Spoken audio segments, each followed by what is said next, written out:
An intermediate second-class devotee shows love for the Supreme Personality of Godhead, is friendly to all devotees, and is very merciful to neophytes and ignorant people. The intermediate devotee neglects those who are envious of devotional service. Prabhupada Prabhupada Ki Jai. This is also a quotation from the Srimad Bhagavatam 11.246. This statement was made by the great sage Narad while he was speaking to Vasudeva about devotional service. This subject was originally discussed between Nimi, the king of Videha, and the 9 Yogendras. Okay, so the next one is a long one. Acharyam eva hare, acharyam eva haraye, pujam ya shradane yahate, natad bhakteshu chanyeshu, na bhakta prakrita smita. Translation. A prakrita bhakta or a materialistic devotee does not purposely study the Shastra and try to understand the actual standard of pure devotional service. Consequently, he does not show proper respect to advanced devotees. He may, however, follow the regular principles, learn from his spiritual master or from his family who worships the deity. He is to be considered on the material platform, although he is trying to advance in devotional service.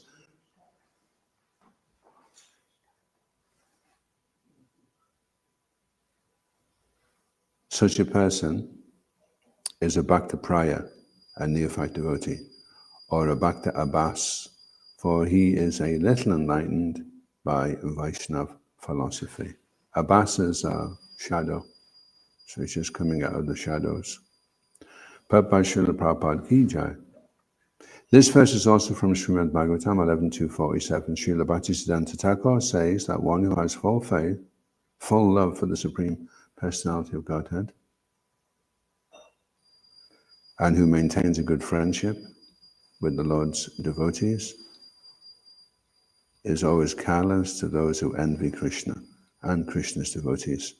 Such a person is to be considered an intermediate devotee.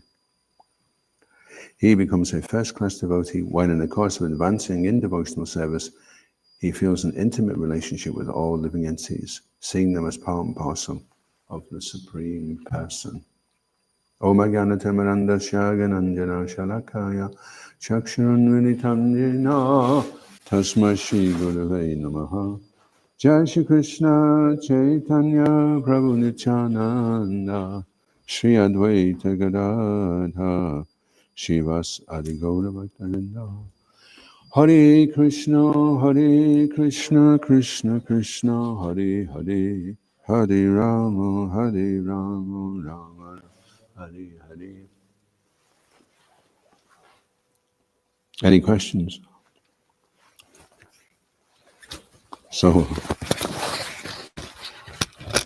yeah, the neophyte devotee, the committed devotee, it says that because he doesn't study the scriptures, that for that reason, he doesn't give proper respect to the devotees who are more advanced than him.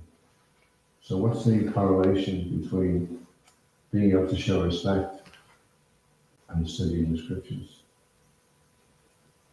Understanding the meaning of the scriptures. Yeah,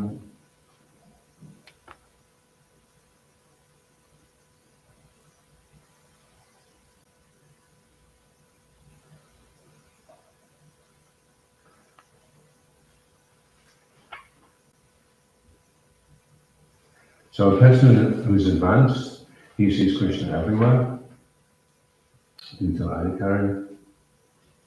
He sees everything situated. Everything is situated within Krishna. The intermediate, the second class, he shows love for the Supreme Person. He's friendly to all devotees. He's merciful to neophytes, but he avoids the envious.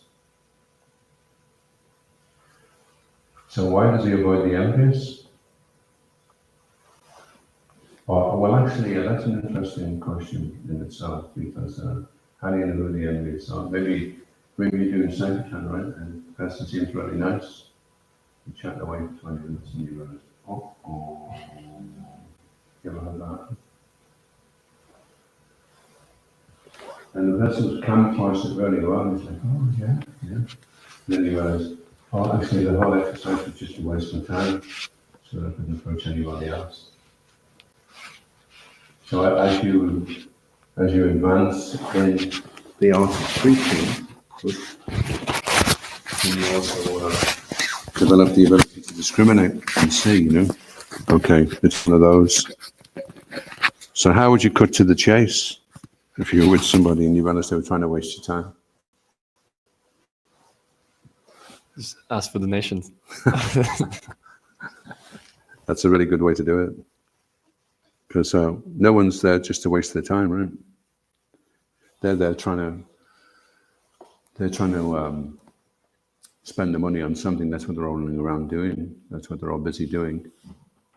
And we're also there propositioning them. Of course, we do want to take it deeper, but a lot of the time it won't be us to take it deeper. It'll be Srila Prabhupada's books.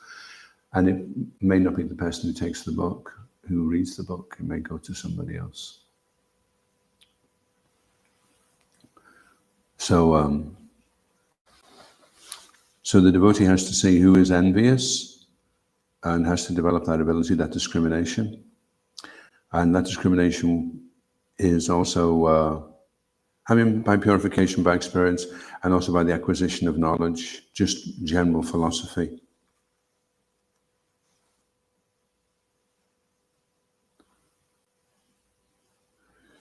A Prakrita or a materialistic does not purposely study the Shastra and try to understand the actual standard of pure devotional service. So unless you understand what is the standard of pure devotional service, then you won't be rendering pure devotional service. At least if you know what it should be, the standard should be. And then you can look at it, and if you're feeling dissatisfied, then you can come to the conclusion that it can't be pure devotional service then. Pure devotional service is sasukam kartam avyayam. It's joyfully performed. So if we're not feeling that joy, then we have to reflect on, am I really understanding the Shastra? Because you can read Srila Prabhupada's books, but you may not be understanding them. How do you know when you understand something? You may think you understand. How do you understand that you don't understand? That was what Keshav Bharati Maharaj was saying is the first thing you have to learn, how much you don't know.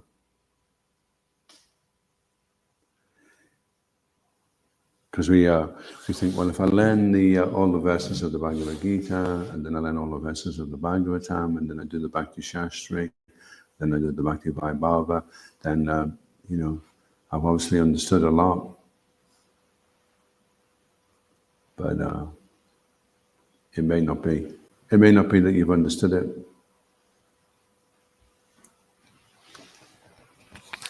Speaking for myself as well, of course. Well, I hear that wisdom is knowledge put into practice. So if someone who's wise, who's taken the knowledge, puts into practice, so they will be congruent with what is in the scriptures, they will manifest these things that are described about devotional service and people's behaviours. It'll be natural. You'll be happy. You'll be a happy man. And you'll be enthusiastic. You can't be enthusiastic unless you're happy. So if you're happy in Krishna consciousness, then you know you've understood something to some degree. But if you're negative or resentful or pensive or hesitant, then you've not yet understood. The penny is not yet dropped. You've taken it on board, you're processing it and you're assimilating it, but it's not quite clicked just yet. So he says, purposely study, try to understand. So it may be that you study, and then to understand you have to discuss. I was reading this today and I was wondering, does it mean this or does it mean that? So it's very Tushanticha, Ramanticha. The devotees, they take great pleasure in discussing.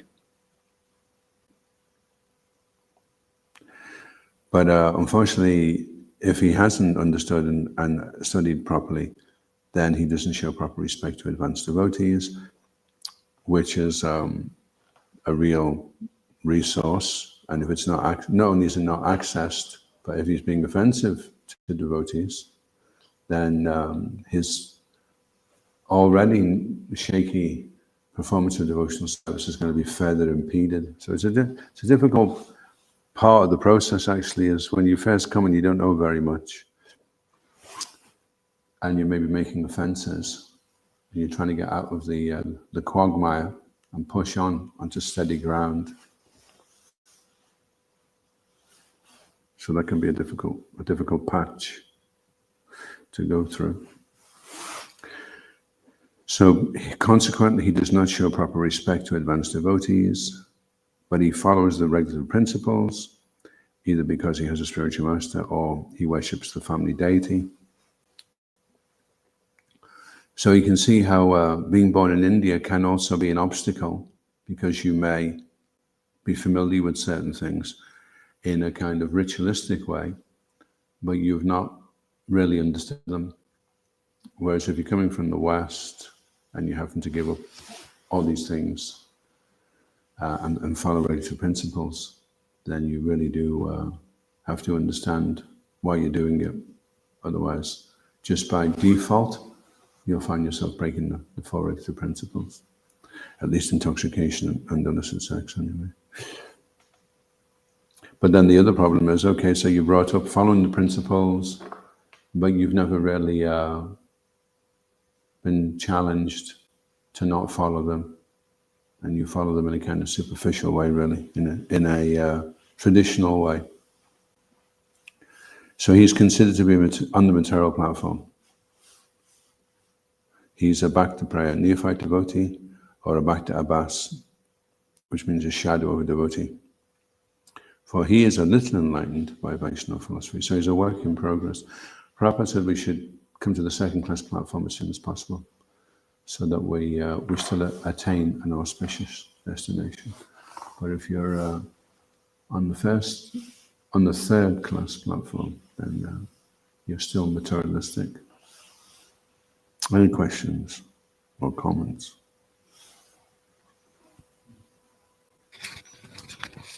So, is it possible for people to be happy and not be enlightened in the philosophy? Can people be blissfully ignorant? Can people also be cautious and take their time with things rather than being, what's the word you used? Like Srila Prabhupada he was very, he had so much on his shoulders, but he was carefree at the same time, which is an interesting combination. Yeah, and an ignorant person. Actually, as you go on in devotional service, you start to see more and more that it's pretentious. They're either pretending or they're intoxicated, but they're not happy. They may not even realize it themselves, and one day they realize it also, They're running away from the fact that they're afraid of death. They don't know how to address that. Oh no, that's just a man saying, I'm not afraid of death.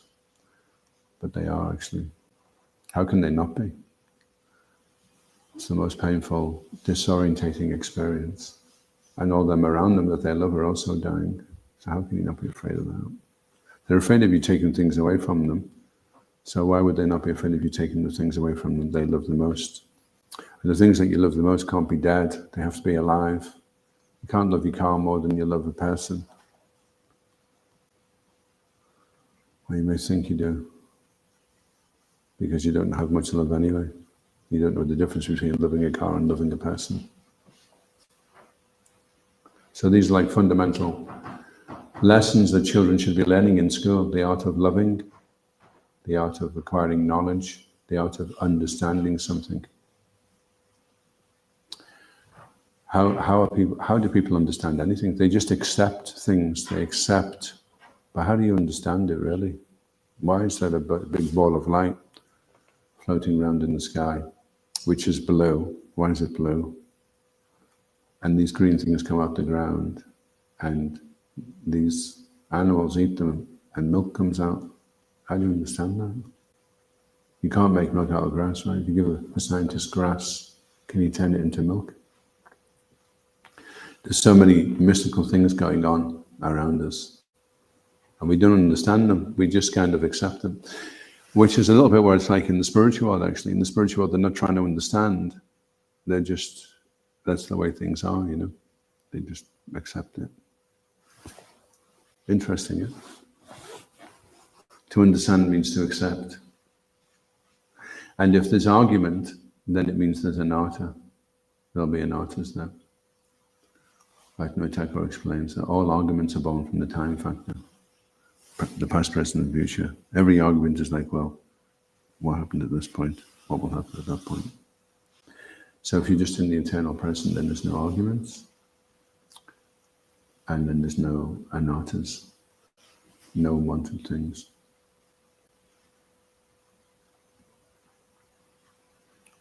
So the attitude, to understand something, the attitude has to be right.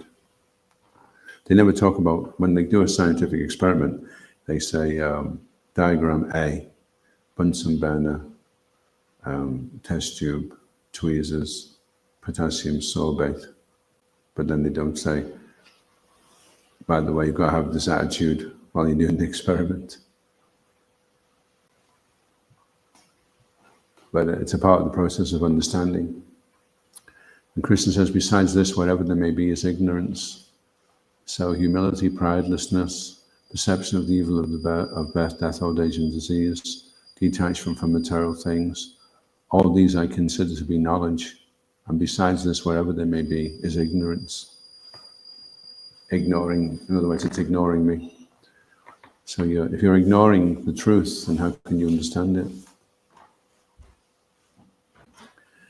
And you can only understand the truth if you love the truth, because then the truth will reciprocate and reveal.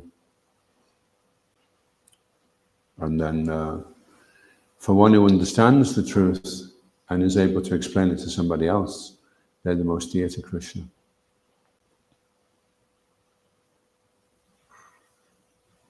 That's why Sankirtan's good.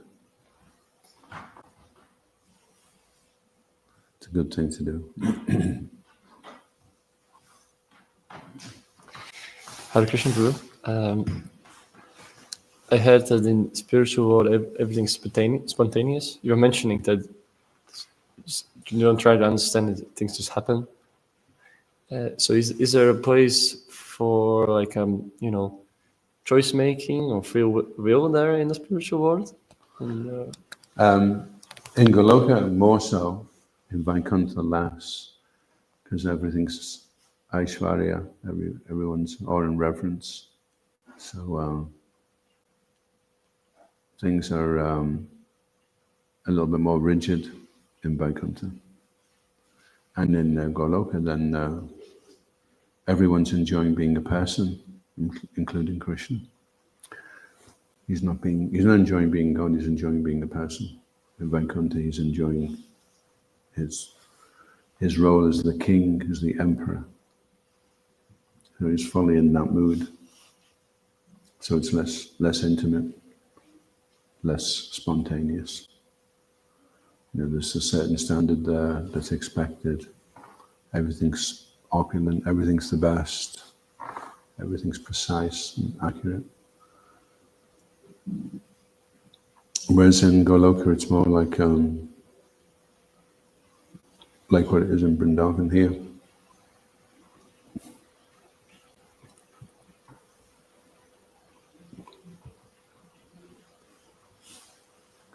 I'm just reading Brihad Bhagavatamrita, so I'll be going through the different levels of reality till eventually Gopkumar gets to Vaikuntha and realizes it's not what he wants. And so to try and please him, Lord Narayan dresses up as a cowhead boy, and they're kind of trying to do cowheady stuff, and Gopkumar is like, it's not going to work. So he wants to go from there to Goloka, so the Vaikuntha Vasis say, well, you can't do sadhana in Vaikuntha. Vaikuntha is not the place for achieving perfection, it's the place of perfection. You're going to have to go back down to Braj on the earthly platform and do your mantra meditation there, and then from there, then you can go to Goloka. So that's why we're in a very fortunate position here, that we can determine where we want to go. And we've been described what the highest is. We may not understand what it is, but we're trying to deepen our appreciation of what it is that's being offered to us.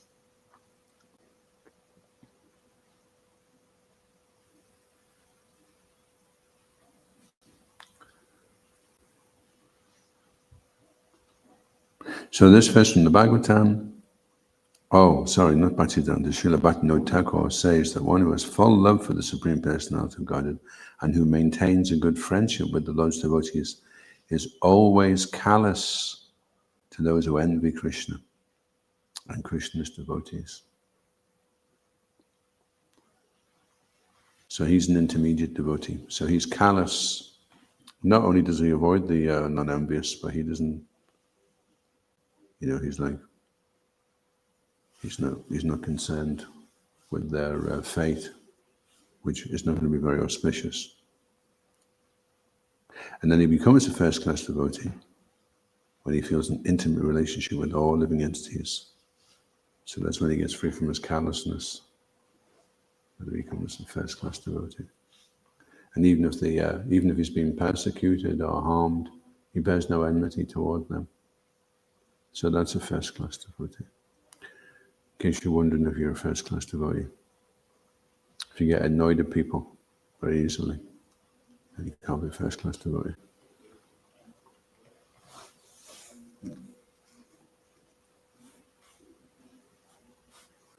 And generally the reason why people annoy is they say if you can spot it, it means you've got it. But it's not just that you spot it, it's just that you spot it and it really annoys you. Then that means there's something wrong with your psychology. You mentioned that we should, Prabhupada says that we should get to the second platform as soon as possible. Yeah. So what's the fastest way to do it?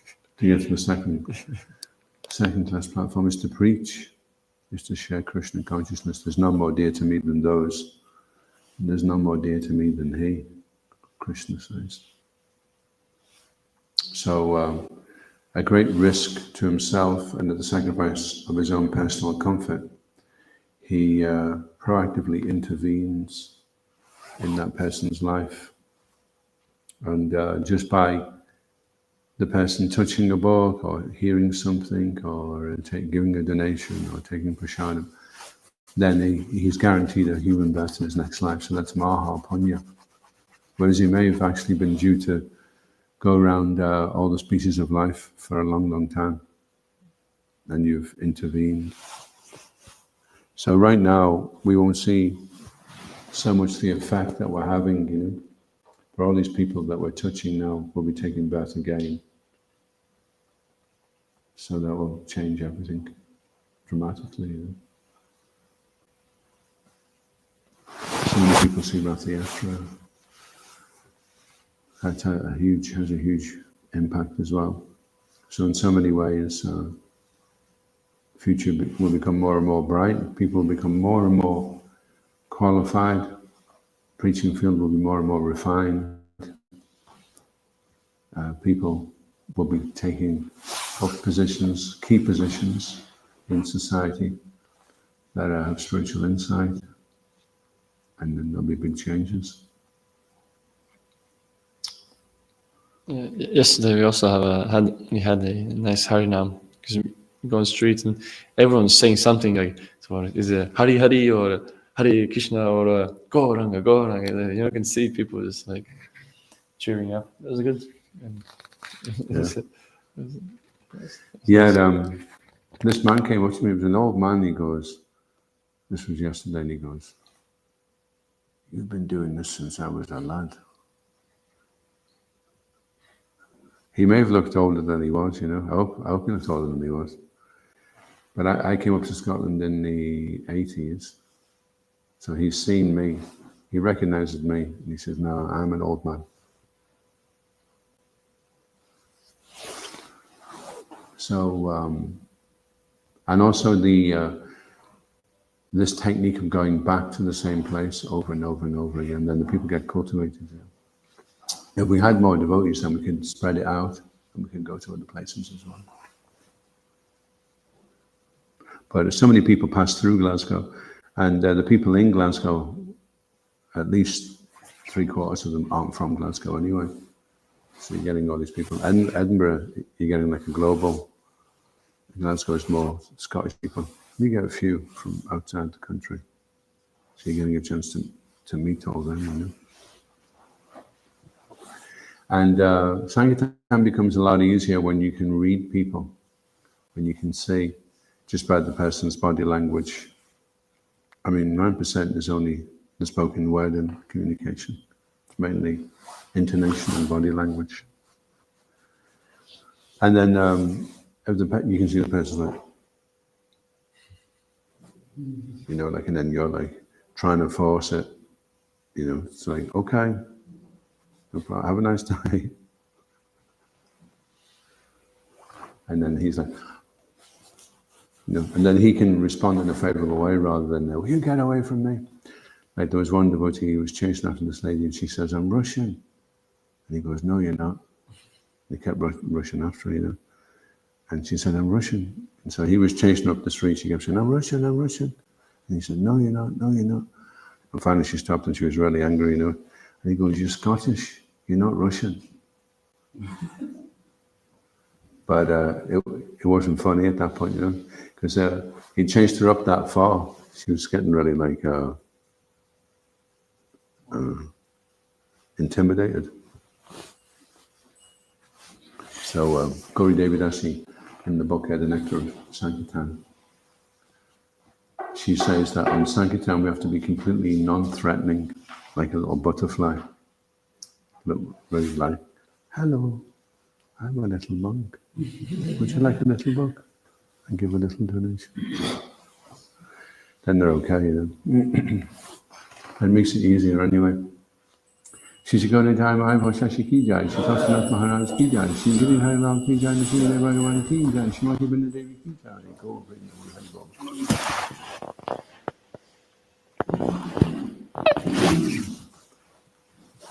And obviously you would expect if you were doing something for 40 years, you would expect in 40 years you'd be doing it better than you are now, you know. So you make a lot of improvements over time. If you can keep doing it over and over again, you'll get better at it, you know. That's how you get better at doing things. You just keep doing them. And then you get better. But you have to keep doing them. Or they just say, if you're thinking, I can't do this, I'm terrible at it, and you stop, then you'll just stay terrible at it. Like my Mridanga playing, I was trying to learn it and I stopped, so that's as good as it gets.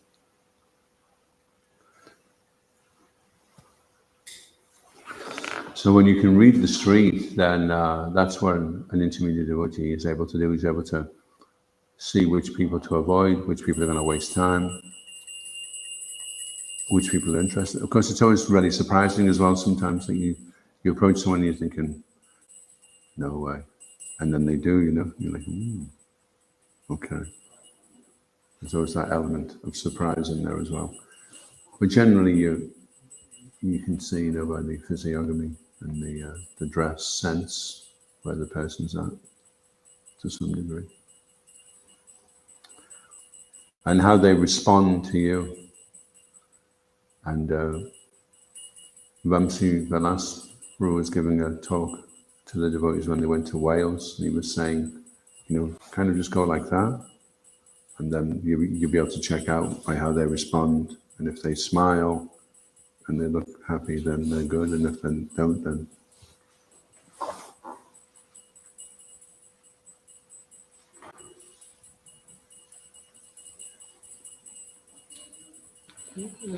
it's like a radar. Been a couple of times on the street and there's like a crowd of people, just wave, and someone from the crowd is like, me? Just, and then he comes out and like, hey, come. Been a couple of times like that. It's nice.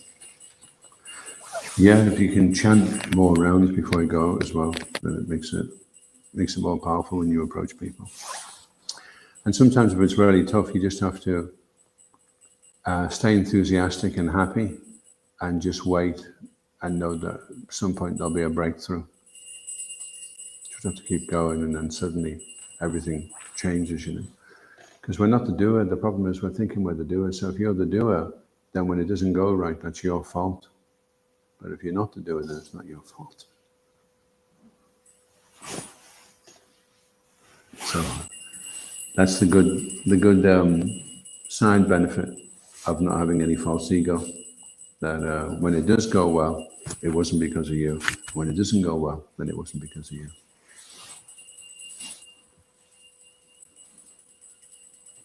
So instead of getting into a whole like guilt trip or stop beating yourself up, you just think, okay, Krishna wants me to continue on here enthusiastically with faith, and I'm convinced that he will turn the magic on again. I can't do it. I obviously can't do it. He showed me I can't do it.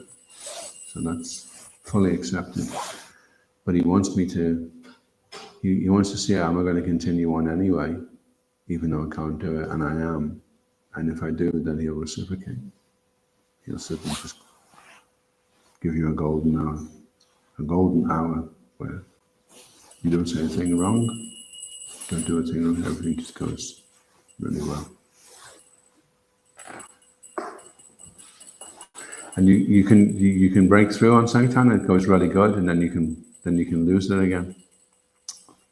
You can go really, really good, and then you start enjoying it, and then you lose it again. Anytime Krishna can take it away. So that's why Srila Prabhupada emphasized book distribution, not just because it would mean a massive distribution of literature, which would have a huge effect, but also because it would train the devotee and help the devotee to advance very quickly.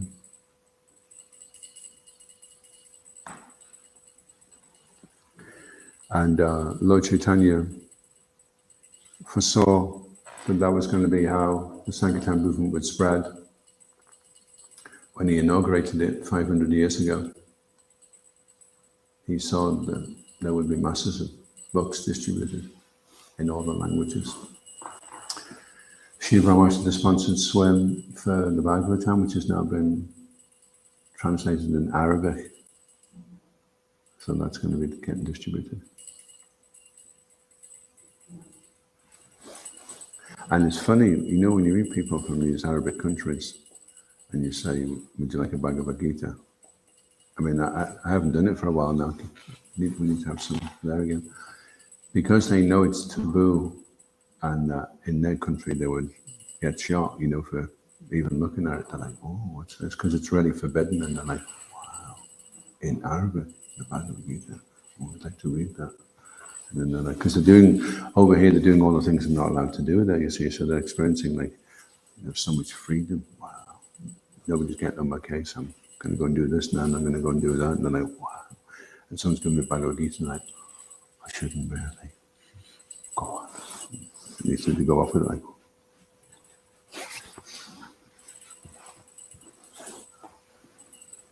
So, and we meet plenty of them. So we should have a little stock of them, a little stock of the books. Maybe just keep them in a separate little box, you know, so that we don't have to rummage through everything. Whenever we meet anyone that's nice, we can dash over. And give a Chinese person a Chinese book the other day. And they were really impressed that we had books in Chinese.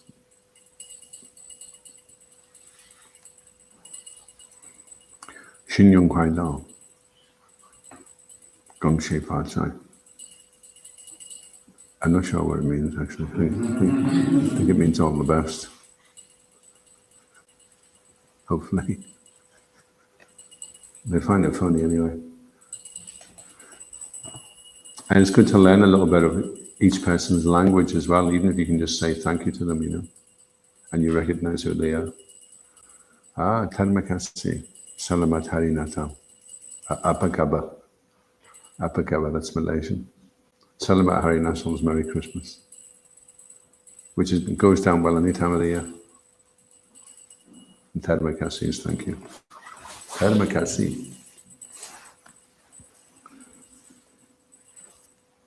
So yeah, we'll get to the point where the Sankirtan, the book distribution, will be, it'll become interesting, and you'll feel like you're not doing it, you're being used, and there's some massive plan going on, which was inaugurated 5,000 years ago, when Srila Vyasdev was first writing the books that we're distributing. And we're just playing our part in this plan, you know. And there are so many great souls that have taken birth and are taking birth right now and will be taking birth in the future to help spread the Sankirtan movement of Lord Chaitanya. Mahaprabhu. Krishna Varnam Tushar Krishnam Sangam Bhangastrapashidam Yugya Sankirtana Praya Yajanti Hi Samedasha. Those who are intelligent will worship Lord Chaitanya and his associates and companions and his congregational chanting, which is what Bhakti Distribution is. It's like recorded chanting of a pure devotee, of so many pure devotees actually. This is an interesting picture as well because it made me think a little bit, because I'm not sure what it is right now, but you see this picture. They've got this picture in the Budapest temple. Actually, I think it's been replaced now, and it's massive, you know. And I was looking, and one of the devotees in the crowd looked like Srila Prabhupada. And then it got me wondering, because is Srila Prabhupada's form as a sadhaka eternal? Because the devotee has two forms: a sadhaka form, like Raghunath Das Goswami, that's the sadhaka form. And then he has a siddha form, which is Rati Manjari. So Raghunath Das, that's his eternal form in Chaitanya Leela, and Rati Manjari is his eternal form in Krishna Leela. So these great devotees like Bhaktivinoda Thakur, Bhaktisiddhanta Saraswati Thakur, Srila Prabhupada, is that their eternal form as sadhakas? And said that when you achieve perfection, if you're attached to Lord Chaitanya, then Lord Chaitanya gives you two bodies. You go to Navadvip Dham to enjoy eternally with him, and you go to Goloka to enjoy eternally with Krishna. Two swarups. You heard that? So whatever that form is in Chaitanya Leela, that's your eternal form.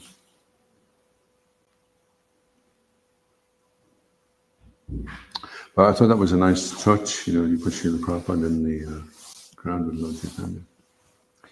He may well have been there. And Lord Chaitanya's, okay, you come back and you do this and you do that.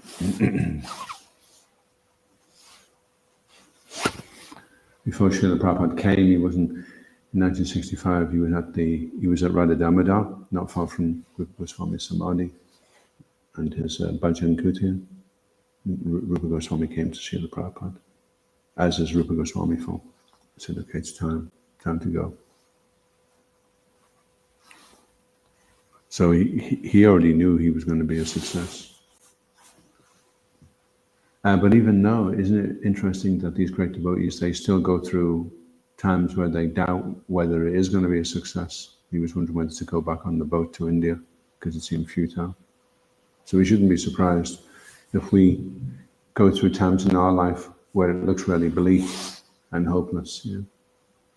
That's why these devotees go through those types of situations, to show us that you just push on, you know, have faith, everything will be fine. In due course of time. That's why you've got to be patient, because you can only really see Krishna's hand in hindsight. And to have hindsight, you have to have patience to be able to look back and see with hindsight. You can't have hindsight right now. You've got to be patient to get hindsight.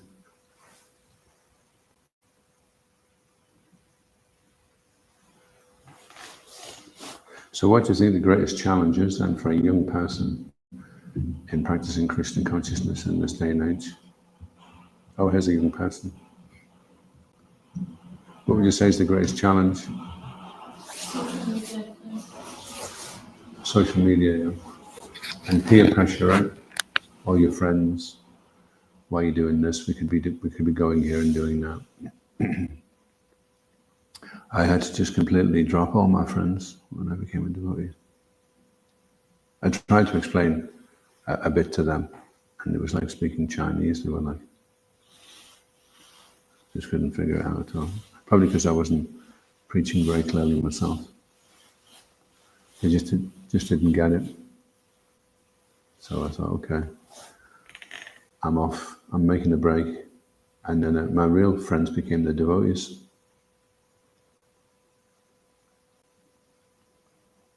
At Chaitanya College, like a big, massive L of Coventry's house. It was really spectacular inside. The prasadam was amazing as well. So I didn't really feel like I gave anything up. I felt like I went into a better house, got better food, had a better bunch of friends, a better hairstyle, and a better set of clothes to wear. And I didn't really feel like I was missing out on anything. Jai. Okay, any questions or comments?